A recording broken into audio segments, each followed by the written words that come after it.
Listeners, welcome to the Good Faith Podcast presentation of Reading to Make Sense of the World. Here at Good Faith Podcast, we really believe great books are gifts from God. One of the ways that they're gifts is like they're maps. They're maps made by wise travelers of the world who've made their way through the world before us, and now they've passed down their maps to us as we're making our way through our world. But there's so many books that we could read, and let's face it, most of us have so little time. So how do we make the best use of our time to read the most helpful books? Fortunately, we have a regular source of expert guidance to share with all of you. I'm so happy to be joined by Jessica Hooten Wilson, our friend, author, chair of the Great Books at Pepperdine University program. And in each presentation of Reading to Make Sense of the World, Jessica will guide us towards a book that she's carefully selected that is especially worth our time and for this moment in the world. Jessica, thanks so much for joining me. Oh, thank you, Curtis. This is going to be so much fun. All right. So what have you selected for us today? So we're talking about a book that a lot of people might have read in high school. And if they haven't read it since high school, they need to grab it again and read it again. It is Fahrenheit 451. The Bradbury science fi. Yeah, it's so good. It's one of those works that you were talking about, making sure to make sense of the world now. And it's prescient because it's sci-fi. It's like thinking ahead. It's trying to be prophetic. It's trying to actually talk to us now in our time and place. Okay. Well, you have an excerpt that you selected. Can you read that excerpt for us and then we'll talk about it? Yeah, it's a little bit of a spoiler alert, but I really am hoping that most people have read this book. So I'm going to set up a little bit, but I won't give away too many plot points. But essentially, it is a dystopian universe, so a world in which they tried to humanly craft a utopia, and it blows up in their face. And so this false utopia really shows its sins. And in this community, they are trying to control people's thought by not allowing them to read. And so at this point in the narrative, we have our protagonist, our main character, who has spent his whole life being kind of the guardian of this perfect society by burning books from his perspective to save people, to help people, to make sure that they didn't have anything dangerous like having to think for themselves. And he thought he was doing a public good, a public service, only to discover that actually these books don't seem to be dangerous. What they actually are is freeing and liberating. And it's like when he comes to this new point in time, the city has actually destroyed itself. It's described in Bradbury's words, it looks like a pile of baking soda on the ground. Like that's how much the city has like burned to ash. Yeah. And instead he wakes up. So I won't give everything away, but he wakes up and there are men around him and they're all in the dark and they're in the woods and they're outside of this city that has destroyed itself. And there's a fire going. And the first thing he says he notices is the silence, but it's not a silence that is scary, but it's a silence that is still. And he doesn't know that he's ever experienced silence like this. I mean, talk about prescient, right? Like our world that is so full of noise and you feel like it's a cacophony and you can't even sit still. And imagine all of that cacophony disappearing and having the moment where it's like, wait, contemplation's possible, stillness is possible, right? This is kind of the giant pause before the dialogue. And it's meant almost, I don't know, I read it probably like a Shema from the Old Testament, like listen, wait and listen, right? Yeah. And so you have this moment in Bradbury's work where it's like, we've just watched this violent, almost like action-oriented scene and the city's burned down. And then it's like, and when the dialogue begins, when he starts talking to these strangers and they're in the dark together, and the strangers introduce themselves in a weird way. They say, "Hi, I'm Plato's Republic." And another one says, "I want you to meet Jonathan Swift, the author of that evil political book, Gulliver's Travels. This fellow here is Charles Darwin, and this one's Schopenhauer, and this one's Einstein, and this one's Gandhi, and this one's Thomas Jefferson, and this one's Matthew, Mark, and Luke, and John." And what you realize is that the people sitting around them, they have actually so read the books that they were supposed to not be allowed to read, that they have absorbed them, digested them, and become them in their very lives. They are like the cultural memory embodied. And even though the city has been destroyed, it has not destroyed that. Wow, that's a chilling scene. I think so. It's haunting for me because they start having this conversation about a phoenix, and it's an image. I mean, they reference Christ. They say this, there's this phoenix like before Christ came. It's a mythical bird in which the ashes fall, and yet the Christ or the phoenix is resurrected. Yeah. Right. So All right. when So everything Jessica, else has gone down. Yeah. yeah, let's unpack what's going on here, at least when I Sure. read it, as a prescient picture of what we're going through today, because it's not like we're seeing some mass book burning or that we are in some authoritarian way being prevented from reading books. But I Hmm. really feel like our technological age is preventing us from reading books. I experienced this myself when I got out of the habit of reading long books and was just doing a lot of short bursts, quick reading, utilitarian reading, very technologically driven by my iPad, Hmm. my phone, and so forth. And I actually found there was a period when I sat down to try to read a book, a long book, a novel, and I was having trouble doing so. I sort of had lost Hmm. the functions, the capacities, the patience, the silence, Hmm. the solitude that you Yeah. need to settle oneself down to read a long book. So in a weird way, our technological world today is preventing us from reading books, again, not by burning them, but almost by burning our inner faculties, our inner Yes. virtues that we need to read those books. So talk about that. Like, why in this moment then? Because do we need to recover that part of being Yeah. human, that ability to be a human reader?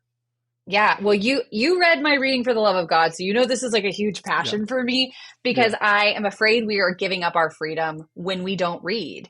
And there was that recent Atlantic article that said all the elite college students who can't read a book. I don't know if you saw this.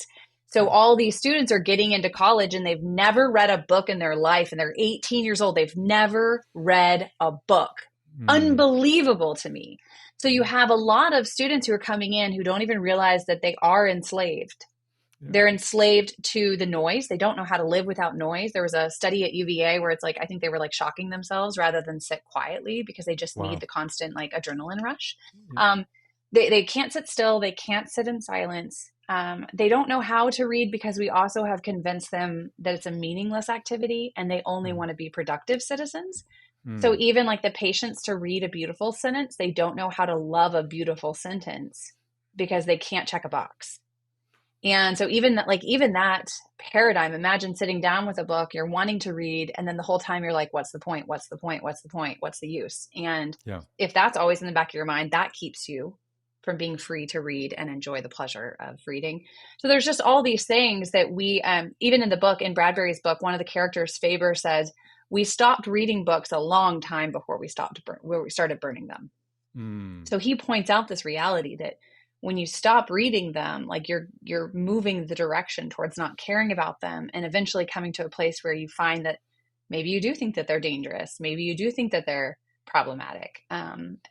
The fact that people like burned books during Bradbury's time, right? Like he's writing about this in an age when the Nazis burned the books, yeah. Yeah. right? Totalitarian regimes can control you easier if you don't read. The idea that like you can be the most free by reading has been a long-standing idea, and it's one that we are actually throwing out. So we uplift freedom, and yet the whole time we don't realize how enslaved we are because we're not readers, we're not critical thinkers, we're not imaginative thinkers anymore. So, Jessica, talk more about why reading, in particular, science fiction, a book like Bradbury's, Mm. is especially important in this moment. We are living in such a technological age. Why is it important to read fiction that actually plays with technology and science? Curtis, this is a fantastic question because one of my favorite writers is Walker Percy, and he says Mm. the only reason he wrote sci-fi novels is that he hoped the future he predicted would not actually come to pass. Oh, okay. So he was writing sci-fi as a way of warning society, saying this is what I'm going to imagine is the worst case scenario that will come out of our current contemporary choices. So Yeah. Bradbury's writing that in the 1940s, and now we're living in the dystopia that Bradbury Right. foresaw that he hoped didn't happen, but it actually has. So Yeah. sometimes it can be helpful to go back in time and read, 1950s and 1960s dystopias because they kind of take the film off of our current moment and you can see it through this other perspective that shows you the problems, that kind of shows you the signs of deterioration that maybe you were just used to and didn't realize, oh, the world doesn't actually have to be like that. Yeah. So what would you say to people who, like, for Bradbury was like the last science fiction they Mm, read in high school? They're not science fiction readers. I actually count myself as one of them. I rarely read science fiction, although I'm convinced by yeah, what you just said about the value of it. right. What do people like me who aren't sort of haven't been formed by this genre very much, what do we Yeah. need to recognize, learn, practice in order to benefit from this genre? Yeah, I do think that it depends on what kind of science fiction. So there's like the diehard sci-fi people that are going, when the world that they enter, places are different, rules of being is Mm, different, natural laws are different. Those are a lot harder for me, actually. But when the world is very similar to my own, yeah. so it's like people have hands and feet and like, they're not named by numbers, and I can Yeah. get into their personalities. I usually can read those better. Okay. And I find that some of those are very prophetic, like in a biblical prophecy way. Like they are seeing according to a long distance. Yeah. They're also biblically prophetic in that they give hope.